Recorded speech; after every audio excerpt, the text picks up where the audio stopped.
Hello. Each year, the world produces over 400 million tons of plastic, but only about 9% of it gets recycled. This not only severely impacts the environment when these plastic bottles end up in landfills, but also wastes an enormous resource.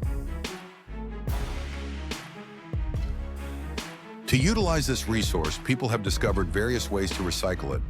One popular method is using post-consumer PET plastic bottles to produce recycled polyester fabric.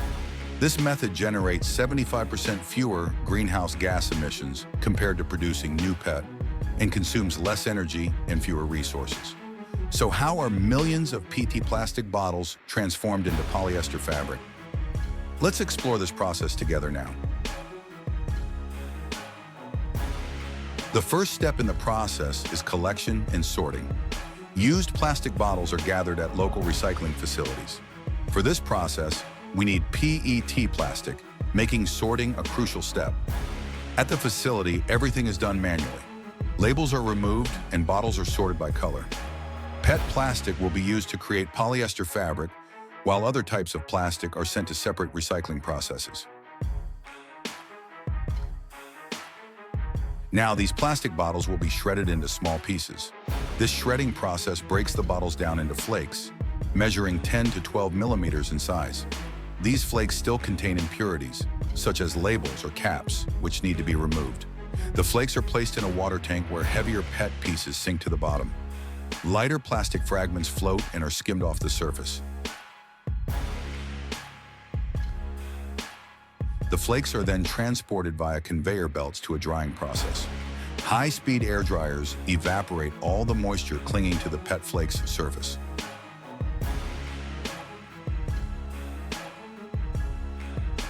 At the end of this stage, we have clean, dry PET flakes ready for a fresh start. They are collected into bags and transported to the next recycling stage.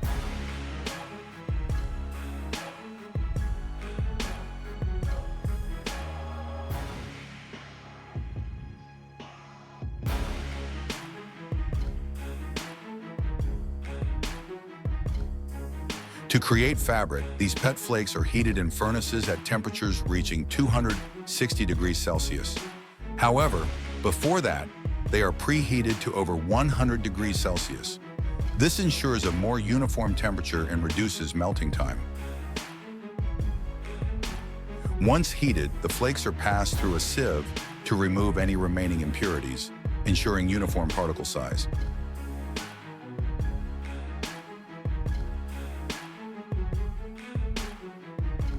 Now comes the most crucial stage. The melted plastic is pushed through a fine metal mesh with tiny holes. As the molten plastic flows through, it forms long, thin strands. These strands are immediately cooled to maintain their shape and then collected in containers below. These are polymer fibers. Polymers are large molecules made up of repeating units called monomers. Imagine a bicycle chain. Each link is a monomer, and the entire chain is a polymer. This structure gives PET its exceptional properties: high durability, impact resistance, transparency, and chemical inertness. Initially, these plastic fibers are weak and lack strength. They are stretched multiple times under heat to align the polymer molecules, increasing their durability and flexibility. The fiber drawing machines stretch the fibers to make them thinner and interconnect them, forming sheets of fabric. This process requires high precision. If stretched too quickly, the fibers may snap. If stretched too slowly, they won't be thin enough to create the soft fabric we desire. After this stage, the fibers reach uniform thickness and size, ready for polyester production. The stretched plastic fibers are then compressed and cut into clusters resembling cotton. This raw material is used to produce polyester.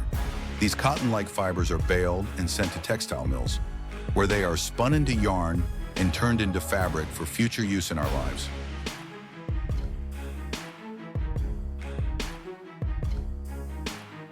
Each year, the recycling industry produces millions of meters of polyester fabric from plastic waste. This vividly demonstrates the power of recycling. Did you know it takes about 9 plastic bottles to make a t-shirt and around 11 bottles to produce a pair of shoes? To produce new polyester, you need to start with coal, petroleum, air, and water. These materials undergo a chemical reaction called polymerization at extremely high temperatures. This means creating new polyester consumes a lot of energy and natural resources, which isn't ideal. It also increases greenhouse gas emissions, harming the climate. Recycling plastic can address the raw material issue while being a sustainable solution for the future. Now, every time you sort plastic bottles into recycling bins, you contribute to a more sustainable supply chain, a world where plastic is no longer a problem, but a solution. From seemingly useless plastic bottles, we can transform them into fashionable, sustainable, and eco-friendly clothing. Each time you wear a recycled garment, you're helping solve the plastic waste problem. Let's make small changes together, like sorting waste, for a cleaner, brighter future. Thank you for watching this video. If you found it interesting and useful, please like, share, and subscribe to our channel. Don't forget to leave your thoughts in the comments below. Goodbye and see you next time.